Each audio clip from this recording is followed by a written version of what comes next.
This is Center Stage, putting your firm in the spotlight by highlighting business owners and other industry experts to help take your firm to the next level. Hey everyone, and welcome to Center Stage. I'm your host, John Henson, and this week we are talking about growing your firm. We are big believers in that sort of entrepreneurial spirit. We believe that you don't just start a business to just have a business. It's something that you are building and you are growing over time. It's a gateway that helps you live the life that you want to live. And so with that in mind, we want to talk about ways that you can achieve that growth and ways to think about hitting those goals. And, a lot of that obviously deals with money. And so to help with that, I am joined by the founder and chief strategist of Black Star Wealth, Wendy Brookhouse. Wendy, thank you for joining us this week. Very excited. This is such a good topic. Always. Absolutely. Yes. So before we dive in, give us the quick introduction and let us know why you're the person to talk about growing your business this week. Awesome. Well, I have been a business owner or entrepreneur now for over 20 years.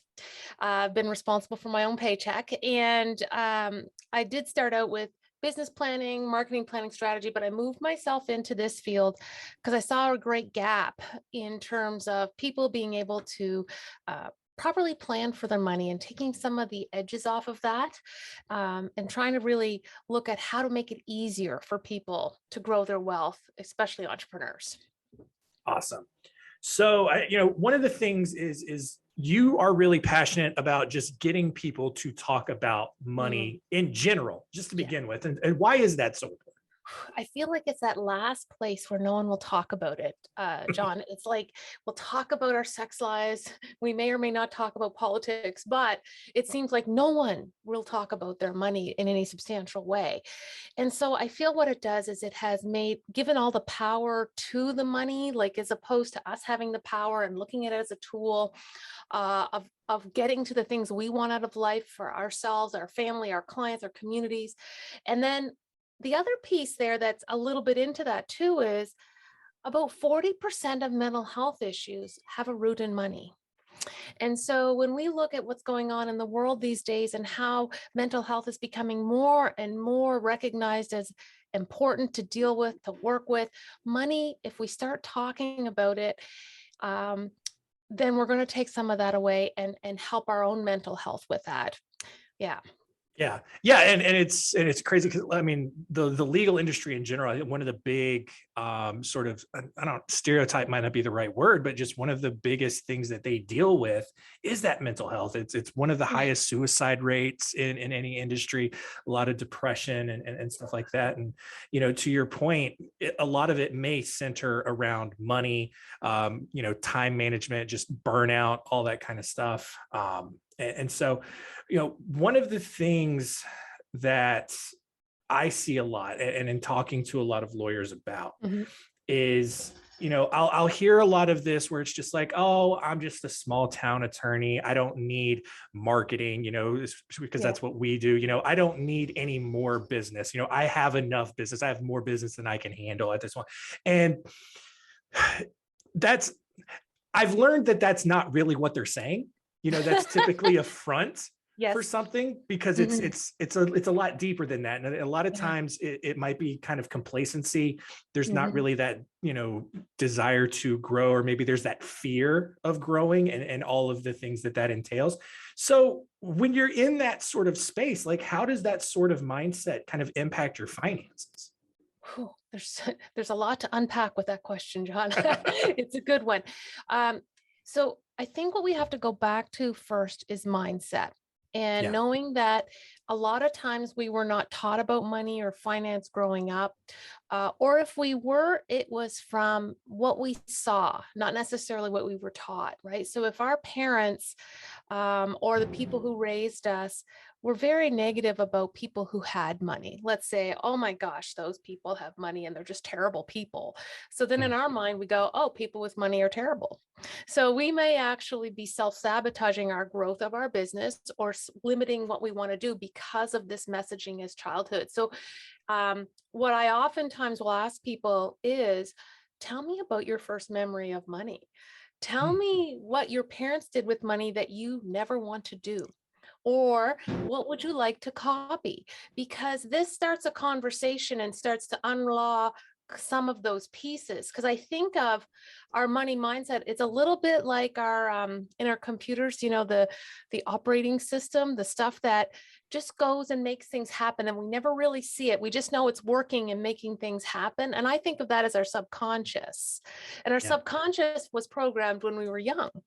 And so Right. sometimes we have to kind of go, I just need to crack open that operating system and take a look and see is this true? Is it true Yeah. that I'm really satisfied with my growth? Am I or is it something that someone said to me a long time ago that has actually now become this roadblock to me growing? And Yeah. so if I were to now translate that into finances and think a bit about that, what we sometimes forget is that our business, so in this case, the law firm, is actually there to produce money for you to have the life you want, right? Yeah.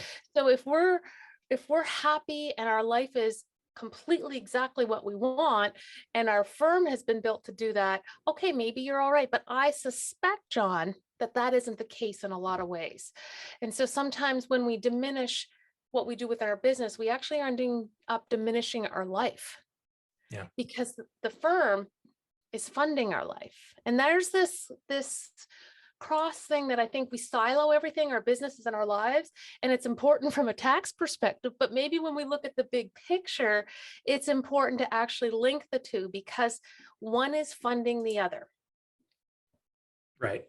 And, you talk about just kind of how, you talk about like first memories with money.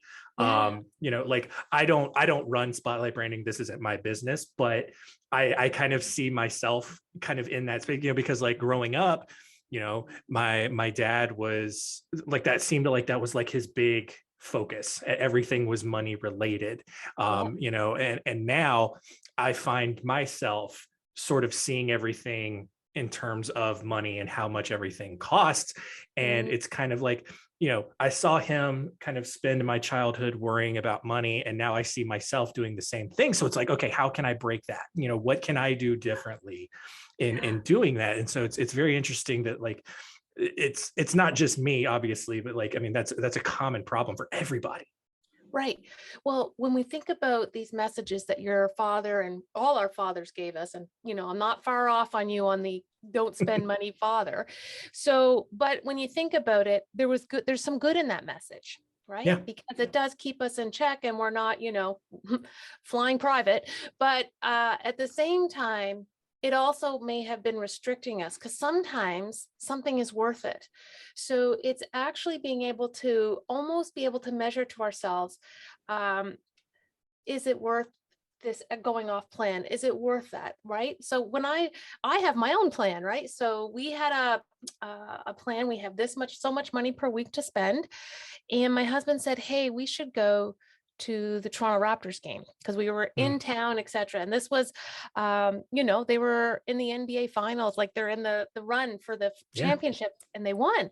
So, but we actually saw them won the East. This was not on plan, John, but Yeah. we were able to say, you know what, this is totally worth it. So we opened up the wallet and we went and we Yeah. spent extra because we knew that was an experience that was worth having. Yeah. And it really was. It was like it fed my soul for so long, just how much fun it was. But we oftentimes, if we're so locked down with our budget, sometimes we're not even open to the things that can really add so much joy to our lives, right? So it's that the yin yang of making sure that we're planning for today and tomorrow, but yet being able to say, this is worth going off plan, even if it's just a little. Yeah. And so, you mentioned law firms, that is kind of the bulk of our audience. Mhm.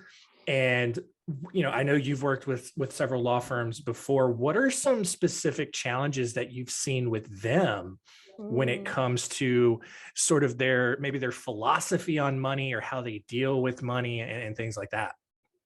I feel that for a lot of lawyers, they're coming out a little, um, they've got extra burdens on them. For some reason, as a society, if you have a law degree, we are now assuming you know a whole bunch of stuff that you may or may not know. right? Oh, Mm. you're a lawyer, so you must know what this is. Oh, you're a lawyer, you should know this. And the key word there is should. And so then that gets transferred personally. I'm a lawyer. I should know this. I should be able to do this. And so sometimes that actually acts as a barrier to reaching out for assistance because you should know, Yeah. right? Yeah. So it's really important when you're working with someone that you can feel totally comfortable and that there is no dumb question. Right. Yeah. And, I like to go into meetings, and there are other advisors like that too, that go in making the assumption that you know nothing, and we're building from the ground up. And as we get evidence that you know certain things, then we can bring those off the table. But it really, if you can, you have to get, have to, I hate that word too. So anyway, if you can break through the shoulds, Yeah. then what happens is that you're now open and honest about, I really need help here. So it comes down to being open to asking for help, and that will drive you forward with the right team.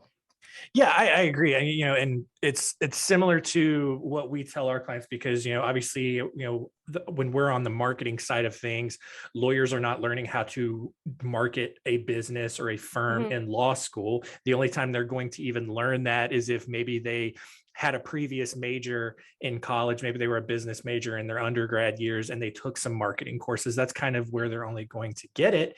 But there's, to your point, it's that sort of reputation that lawyers have where it's like, oh, you went to school for a really long time, you must know a lot about everything.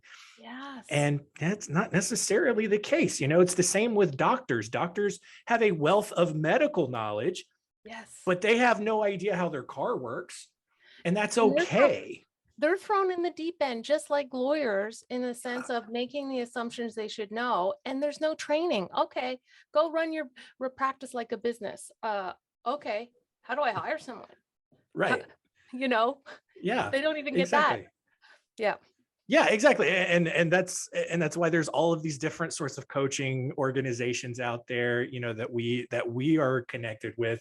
Some help you with that hiring and the HR sorts of things. Some help with bookkeeping. You've got us like with the marketing side of things. And the one thing that is kind of constant is like, it's okay to not know something. It Yes. doesn't make you it doesn't make you any less of a lawyer. It doesn't make you a dumb person. It's okay but the hard part is taking that step of being vulnerable enough Yes. to admit that, like, hey, I kind of need some help in this area. I think that what might be one of the biggest barriers. And then, Yeah. yeah, definitely I like how you put that, be brave. Right. So, other than law firms, though, we also have a lot of people kind of in your industry, financial advisors, CPAs. And Mhm. so this one's kind of a little bit different because, at least in my mind, I'm the average consumer. It's like, oh, you work in an industry that's all about money, so you Mhm. should be good with money. Ooh. But that probably is not necessarily the case, at least in terms of running your own, accounting firm or financial advisory firm or whatever the case is. What sorts of challenges have you seen in that regard, and how, if they're different from the legal world? I'll start with the accounting firms, because I think that just because you understand profit and loss balance sheets and cash flow statements doesn't necessarily that translate into how do I build wealth Yeah. in a consistent and regular manner, and being Mm. practical about that, right? So there's that. And then I think in the financial industry, sometimes it's about the cobblers and the shoes, my friend, like you're Yeah. so busy helping everybody else, and Mm. sometimes you get to be the last on the list. So that can sometimes be a problem. I found myself, when the pandemic started in particular, because I was trying to help my clients so much, I wasn't necessarily, my business became a Saturday afternoon thing while I spent the full week helping everybody else. Mm. So Yeah. it definitely is something that can happen. Yeah. You're not careful and prioritizing yourself. Yeah. Yeah, that's interesting. Yeah, it's something like you just wouldn't think about that, especially like from kind of where I sit. Obviously I'm not the business owner, so I would just have these assumptions. But I mean, I think it's also, even as a business owner, it's easy to get lost in that sort of thing. Mhm. Kind of switching gears here, you talk about one of your things is called a power number. Yes. And you think every business owner should have one. So what is it, and why should they know what their number is? All right. So the power number to me is about power of choice. It is when I get to work because I love it, not because I have to. So there's a Mm-hmm. bunch of calculations that I do to get to that number. And the first is I make sure I completely understand your ideal life today, right? We have to understand what that cost is. Are you traveling, house maintenance, kids' activities? Man, those can take up a lot of dollars. So when you add all that up, I now know what my business or what my life needs on an after-tax basis, that I can move into the business and figure out what my business needs to produce. But it also allows me to go, well, what if I wasn't working? What would the cost of my life be? And then I can calculate all that out. Those gives me my data points to now start doing, how much assets or income streams, passive income streams, would I require to replace my, let's call it job, if you Right. will, right?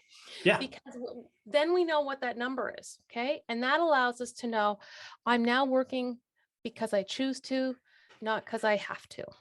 Mhm. And so there's something really freeing about that. There's something really freeing about knowing where the line is. And it can help in so many ways. So if you're building a firm that can actually be sellable at some point, it lets you know what the value of that firm needs to be if you want to exit and be able to live your life. Or it tells you how much money your business needs to produce to make sure that you're building the assets somewhere else that will fund your life after work. And Yeah. so those are very, very important. How this can help in some instances is also knowing when is enough so that you're not pushing all the time with no real end goal in mind. Mm. It also allows you to know things like, uh, hey, I just got an offer for someone to buy my firm. It's X dollars.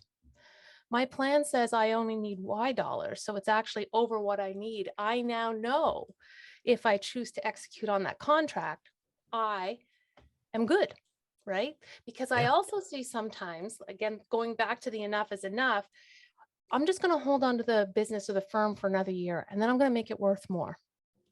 And so it becomes this cycle, right? Yeah. I have one business owner as a client. We've been working together 14 years, and every year he's 5 years from retirement, Mm. Yeah. right? So, and if he had gone through this exercise, he would have known when enough is enough, so he could have pulled the trigger, right? So Right. it's just fascinating what that number can really free up in your mind.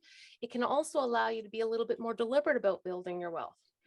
Yeah. This quarter, I would like to get 1%, 2%, 5% closer to my business, to my power number. What are my activities that I'm going to do that? Oh, I'm going to buy an investment property. Oh, you know what? I'm going to invest in marketing so I get more clients and I have a higher bottom line. So that means if I go to sell my business, it's worth more. Yeah. Those are the Exactly. kinds of activities that you can start being super deliberate about, and that they're very practical. Yeah, and it's and you made the point, the customer or the client that you made the point about, it kind of goes back to what I was saying earlier, where it's like they say they're 5 months or 5 years, always 5 years from retirement, but like, is that what they're really saying, or is it just they really don't know? They hope they are. They hope it's 5 years from now, but they really don't have any idea. None. Yeah. And I would venture that maybe 10% of people who are business owners and entrepreneurs actually have a handle on that. Yeah. Most of them, I think, are just hoping that their business will fund, if they sell their business, it will fund their retirement, but they don't know what they need that business to be worth to do it. Yeah. So, what sorts of things can a business owner do to make their business more valuable? There's a lot of things, right? So what sometimes we get caught up in is the top line or our sales number, but Mhm. what we have to look at is what is our earnings before interest, taxes, and that type of stuff. So they call that EBITDA. It's a wonderful word, but no, it's Mm. not really a word. So, Yeah. but a lot of times, and I'm not saying this is across the board, but it can be a good rule of thumb, which I Yeah. generally, don't need to know. But if you knew, okay, law firms on average sell for a multiple of 3 times EBITDA. Mm. Okay, so what you know now is, okay, if I if I increase my sales and I keep my costs in line, my EBITDA will increase. Therefore, I'll increase the value of my business, right? Sometimes also, there's a concern sometimes around if you look at your client book, if one client represents a substantial amount of your income or your sales, that's a risk, right? So what if something happens to this? If they represent 50% of your top line and they go away, how is that being replaced? So that would actually diminish the value of your firm because it's a risk for the buyer. Mm. So there's all kinds of things. How long it takes you to collect your receivables can Yeah. actually be an indicator of the financial health of your organization. Is your organization completely dependent on you? And if so, then it's not likely to be as sellable as something when if you've built an entire team and processes and systems that work without you. And a Yeah. good way to test this actually is ask yourself this following question. If I went to an island with no cell service and no internet for 3 months, would my firm still be alive when I got back? Yeah. That's a good indicator of that one. Yeah. Yeah. And a big part of that, and I was looking to see if you would kind of go down Okay. this road, and you did. It's not just the team that you have, but it's do you have your systems and processes documented? Yes. Because that's another, because like you can have a great team, but are they following those systems and processes? I mean, we know someone, her name's Kristen David. She was actually one of the first guests on our show, Yep. and she sold her firm. She was a lawyer. She sold her firm to go and build another business, and her systems and processes, her manuals were a six-figure factor in the negotiating process of selling her firm. And so that just goes to show you how much value just even doing things like that can Yes. do for your firm. And so, it's like you could be running the best law firm, but if no one knows how you're doing it, that value is not going to be there. And I think it's also testament because that's a voluntary departure.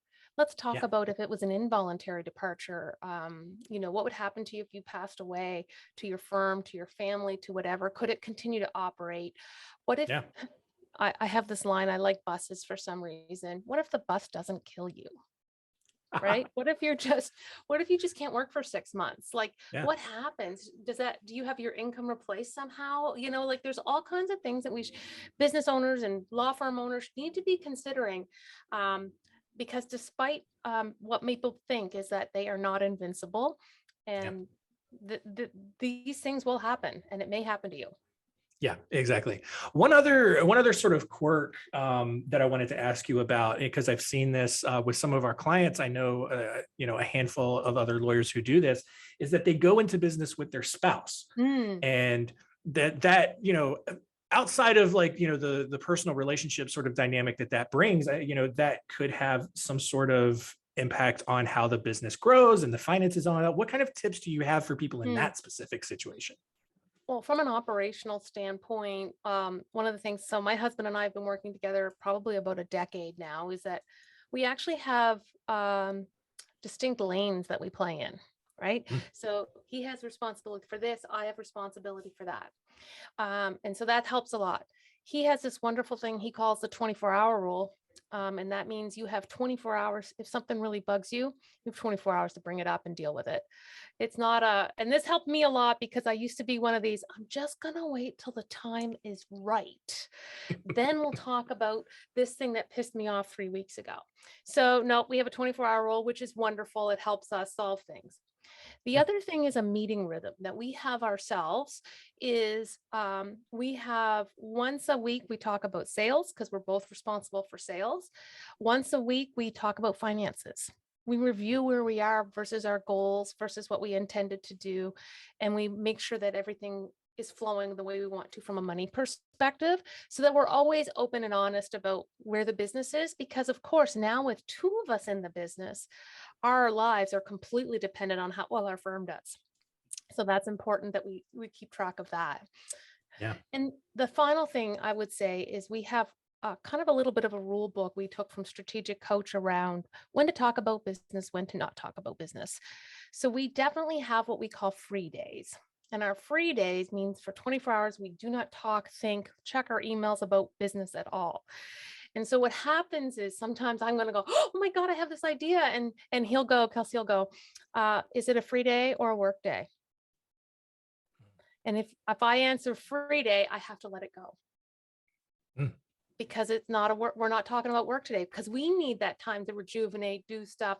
Well, we're not going to be able to add value to the firm ourselves. Yeah.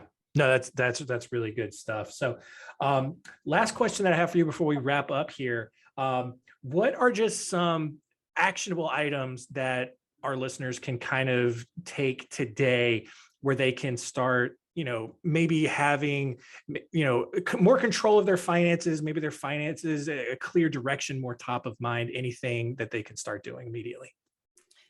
I think the first thing they can do is figure out what their ideal life costs. Yeah. And what I'm talking about here is not just go do a budget. I'm actually talking about go a deep dive and you look at where you spent your money for the last 3 to 6 months and categorize it, right? Did you buy all these groceries? How many times did you go? How many times did you buy convenience foods in a course of a month? How much did it total up to? Because this now starts to show where if there's any holes in the bucket, it starts to show up. Because much like our mindset is in our subconscious, so sometimes is our spending habits and how much it actually adds up to. And this is my only conspiracy theory of the day, is that I believe the financial system is set up more and more to liberate money from our wallets, and we don't even notice. Yeah.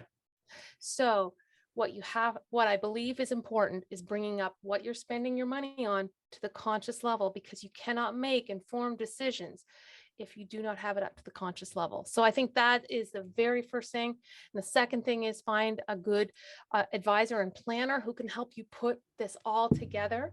This is not your skill set.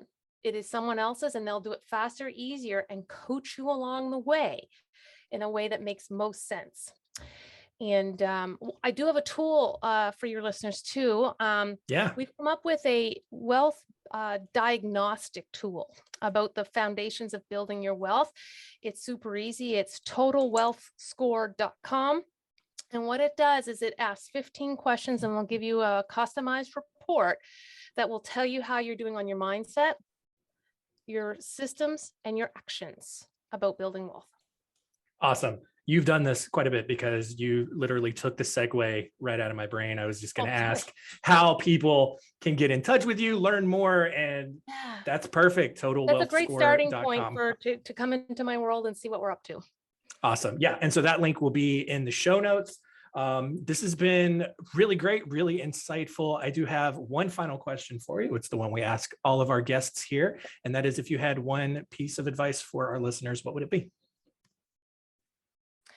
My one piece of advice is to talk about your money. So I'll just segue back to the front end. Yeah. And I don't mean you need to go talk about how much debt you have. I don't mean you have to talk about, oh my God, I made a killing on crypto this week. I'm not talking about that. What I'm talking about is even just saying, even talking about your money mindset with someone and go, you know what, ask those 3 questions to some friends. Sit around and talk about it. And I'm going to tell you more things will come up out of your mind that you don't even realize, because that is the start of changing your relationship with money if it needs to be changed. Yeah, I agree. And you had mentioned that kind of upfront, and I was going to say something along those lines, but it's funny how I think we as a society, I think, are conditioned to want something tangible in return or as a solution to our problem. And so just the concept of talking about something doesn't automatically resonate as a solution to something. But whether it is, like you said, talking about money, or you're talking to like a therapist or a counselor just with mental health, is just talking about it, as simple as it sounds, actually does have a lot of benefits. Yes, it does. Yes, because it does take the hold off of you.